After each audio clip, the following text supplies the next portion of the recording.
मी स्वतःच परिवहन मंत्री प्रताप सरनाईक यांच्याशी सकाळी बोललो आणि जी काय वाढ केलेली आहे ती रद्द करण्याच्या सूचना दिलेल्या आहेत. आम्ही टीम म्हणून काम करतोय.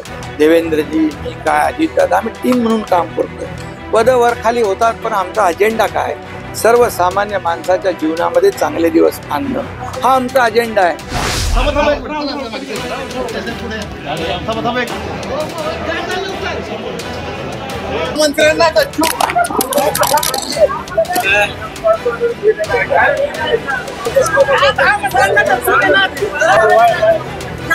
लाडक्या बहिणीमुळे होता.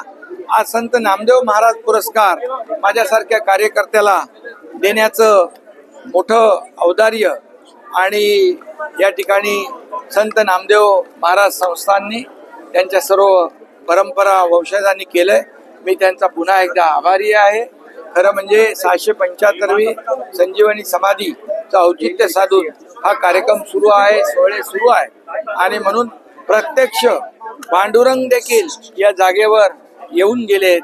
संत नामदेव महाराज, संत जनाबाई, संत ज्ञानेश्वर, खऱ्या अर्थाने अनेक संतांचं वास्तव्य या ठिकाणी आहे.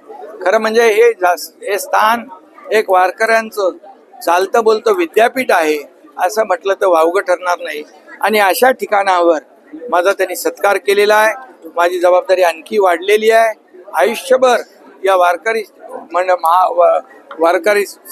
समाजाची, संतांची, संत परंपरेची सेवा करण्याचं भाग्य मला मिळालेलं आहे. मी नेहमी सांगतो, राजकीय अधिष्ठानापेक्षा धार्मिक आणि आध्यात्मिक अधिष्ठान केव्हाही वर असतं आणि म्हणून या संतांचं, महाराष्ट्र ही संतांची भूमी आहे, वीरांची भूमी आहे, शूरांची भूमी आहे, छत्रपती शिवाजी महाराजांची भूमी आहे आणि म्हणून हे संत महात्म्यांचं हे महाराष्ट्र आहे आणि म्हणून हा महाराष्ट्र संतांच्या आशीर्वादाने पुढे जातोय, याचा विकास होतोय. आणि खऱ्या अर्थाने काल देखील मुख्यमंत्री महोदय देखील इकडे येऊन गेले आणि म्हणून आमचं जे काही सरकार आहे महायुतीचं ते सर्व सामान्य लोकांच्या जीवनामध्ये आमूलाग्र बदल घडवण्यासाठी या ठिकाणी काम. वारकरी महामंडळाचं पण मी बोललो मगाशी, त्याच्यामध्ये जे जे काही आहे राहिलेलं ते सर्व पूर्ण करू. उदय सामंत आपली जागा घ्यायचा प्रयत्न करतायत. रोज कुठल्या तर मंत्री अडचणीत येतोय, सरकार अडचणीत एकच मी सांगतो, आज बघा, आज चांगला दिवस आहे आणि रोज राजकारणाला रोज आणि म्हणून मी आपल्याला एकच सांगतो, आम्ही टीम म्हणून काम करतोय. देवेंद्रजी, मी काय, अजितदादा, आम्ही टीम म्हणून काम करतोय. पद वर खाली होतात, पण आमचा अजेंडा काय? सर्वसामान्य माणसाच्या जीवनामध्ये चांगले दिवस आणणं हा आमचा अजेंडा आहे. राज्याचा विकास करणं आमचा अजेंडा आहे. त्यामुळे या ठिकाणी प्रत्येक जण काम करतोय आणि म्हणून मी आपल्याला एवढंच सांगतो की आमचा अजेंडा खुर्ची नाही. आमचा अजेंडा ज्याने आम्हाला खुर्चीत बसवलंय त्यांचे प्रश्न सोडवणं, त्यांचे प्रश्न शोधणं, त्याचं निराकरण करणं हा आमचा अजेंडा. अशा बातम्या आहेत की 10 मंत्र्यांना टच्चू दिला जाणार आहे. 30% असं समजतं लाडक्या बहिणीमुळे सरकार अडचणीत आहे. बिलकुल. मी स्वतःच परिवहन मंत्री प्रताप सरनाईक यांच्याशी सकाळी बोललो आणि जी काय वाढ केलेली आहे ती रद्द करण्याच्या सूचना दिलेल्या आहेत. एवढंच मागतो, बळीराजा आपला अन्नदाता, मायबाप बळीराजा सुखी होऊ दे, चांगला पाऊस होऊ दे, आता होतोय, चांगलं पीक येऊ दे.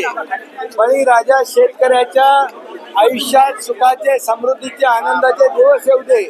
माझा पांडुरंगाचा वारकरी सुखी होऊ दे, त्याच्या जीवनामध्ये सुख, समृद्धी, आनंद येऊ दे. हेच साकडं मी घालतो. या महाराष्ट्रातल्या गोर गरीब जनतेच्या जीवनामध्ये चांगले दिवस येऊ दे, या महाराष्ट्राचा विकास होऊ दे, हे साकडं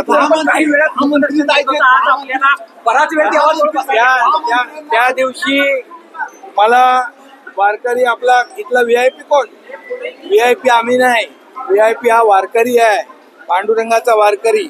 आम्ही इकडे येतो ते VIP म्हणून नाही, वारकरी म्हणून येतो आणि म्हणून वारकरी बांधव भगिनींना त्रास होऊ नये, त्यांना अडचण होऊ नये म्हणून बिलकुल रांग न थांबवता आम्ही मुखदर्शन घेतलं.